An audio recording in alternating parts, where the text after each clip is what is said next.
আসসালামু আলাইকুম। আমি অ্যাডভোকেট ইমরান নিয়মিত প্র্যাকটিস করছি ঢাকা জজ কোর্টে। আজকে আলোচনার বিষয় হচ্ছে ডিসি কোর্টে নতুন ভূমি আইনে মামলা দায়ের করবেন, সেই মামলা দায়ের করার প্রসিডিউর কি, কত দিনের ভিতরে আপনার মামলাটি শেষ হতে পারে এবং কোন ক্ষেত্রে সময় বিলম্ব হতে পারে সে বিষয় নিয়ে বিস্তারিত এই ভিডিওতে আলোচনা করছি। প্রিয় দর্শক, যদি ভিডিওটি আপনার কাছে ভালো লেগে থাকে এবং নিত্য এরকম নতুন ভিডিও পেতে চান তাহলে চ্যানেলটি সাবস্ক্রাইব করে সাথে থাকা বেল আইকনটি অন করে দিন।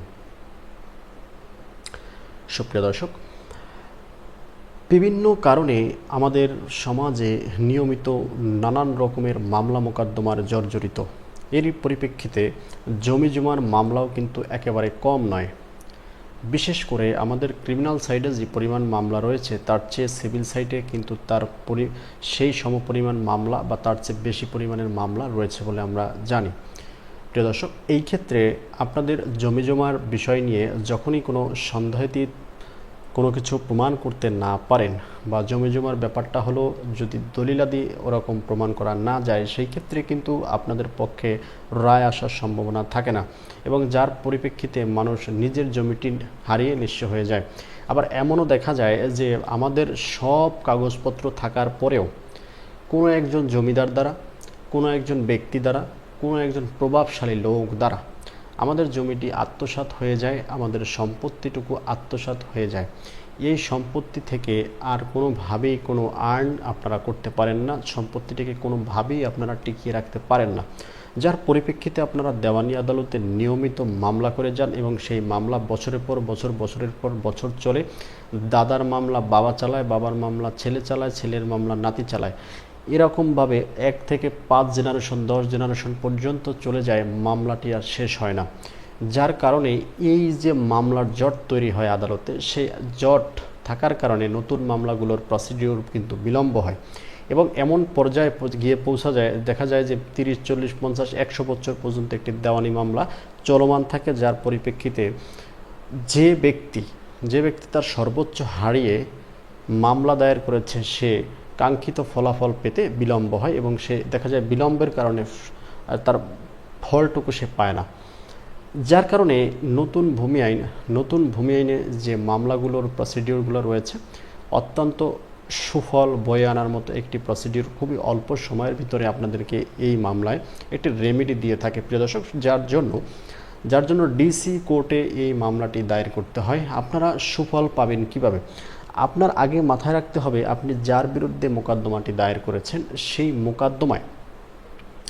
সেই মোকদ্দমার প্রত্যেকটি কাগজ আপনার পক্ষে রয়েছে কিনা, অর্থাৎ সিএস খতিয়ান, এসএ খতিয়ান, আরএস খতিয়ান, বিআরএস খতিয়ান এবং দলিল, নামজারি, এগুলো সব আপনার পক্ষে আছে কিনা।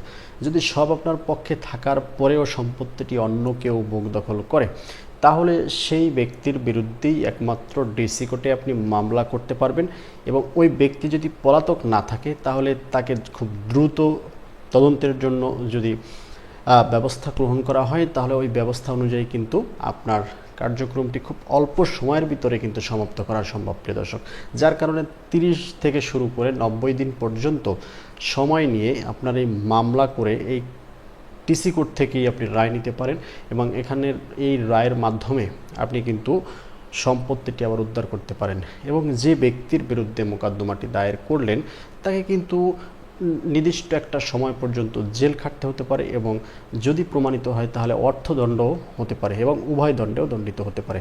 প্রিয় দর্শক, এই যে সহজ আইনটাকে খুব সহজভাবে নতুন ভূমি আইনে রূপান্তর করা হলো এবং কার্যক্রম শুরু হলো, এখানে কিছু বিপত্তি রয়েছে। অর্থাৎ আপনার কিছু ডকুমেন্টস যদি মিসিং হয়ে যায় তাহলে কিন্তু আপনার এই সম্পত্তিটুকু আর ফেরত পাওয়া সম্ভব না, বা আপনি যে আশায় অর্থাৎ যে 90 দিনের মধ্যে মামলা দায়ের করার চিন্তাভাবনা করেছেন, 90 দিনের ভিতরে একটা ফল পাওয়ার আশা করছেন, সেই ফলটিও বিঘ্ন হতে পারে। প্রিয় দর্শক, যদি কোনো একটি ডকুমেন্টস অর্থাৎ লাস্ট যে ডকুমেন্টটি সেটি হতে পারে বিআরএস খতিয়ানটি আপনার নামে হয়নি, বিআরএস খতিয়ানটি ওই ব্যক্তির নামে হয়েছে, যদি এরকম সিচুয়েশন হয় তাহলে কিন্তু মামলা করলেও আপনি ঠিক সময় মতো ফলটি পাবেন না। এর কারণ হচ্ছে আপনার ডকুমেন্টস একটি অন্যের নামে হয়ে গিয়েছে, আগে সেই রেকর্ডটি সংশোধন করে আসবেন, পরবর্তীতে এই আদালতে মামলা করবেন। যদি সেটি না করেন তাহলে আপনার মামলাটি প্রথমেই খারিজ হয়ে যেতে পারে। প্রিয় দর্শক, এছাড়াও যদি অন্য কিছু আপনি জানতে চান তাহলে বিস্তারিত জানার জন্য অবশ্যই স্ক্রিনে দেওয়া নম্বরে আমার সাথে যোগাযোগ করতে পারেন। ভালো লাগলে লাইক কমেন্ট শেয়ার করতে পারেন।